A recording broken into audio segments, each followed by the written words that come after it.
Tita Mariel, kailan po ba talaga kayo magkakatuluyan ni Mang Hector? Bakit? Sino ba nagsabi sa inyong magkakatuluyan kami? Tita naman, ano pa bang hahanapin mo doon? Professional katulad mo, tapos meron pa siyang sariling engineering company. Sagutin mo na kaya? Oo nga naman, Mariel, bagay na bagay kayo eh. Isa ka pa, Aling Remy, ha? Marisa, lahat ng bagay pinag-aaralan. Eh kung yung itay mo nga bago siya pinakasalan ng inay mo, matagal bago siya sinagot ng kapatid ko. Eh tita, di ba matagal na naman naniligaw si Mang Hector? Tsaka matyaga naman siya.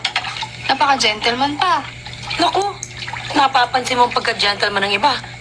Pero yung inasal mo sa itay mo kagabi, hindi mo napapansin. Abel, Ruben, mabuti naman tumabot sa'yo, pasabi ko. o kamusta ang matadero? Pagkita ko, asenso ka na. Isa ka ng katiwala. Swerte lang, pero marami pa rin problema.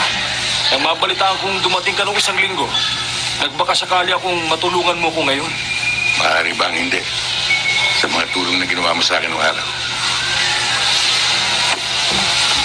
Ano ba ang problema? Bakit dito lang? Ha? Yan lang ho, kita ko ngayon Hoy, ha? At susunod, ha? Kukumplitohin mo.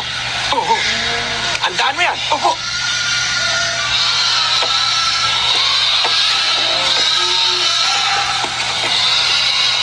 Hindi ba ikaw yung barangay chairman ng San Jose?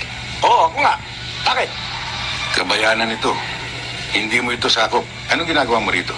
Teka, ba't ka ba Yan ang kapatid ni Chairman. Major yan. Ikaw pala yung mayor, ha? Huwag. Baka hindi mo matapos yung 4 na taon mo. Alam mo, hindi bagay siya yung barangay chairman.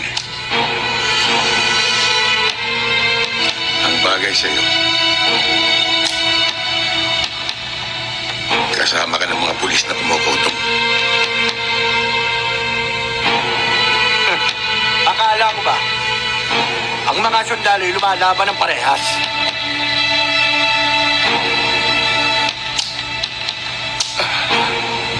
Ruben, anong gagawin ko rito? O, pag nadihado ko, pag bababarilin mo mga ito,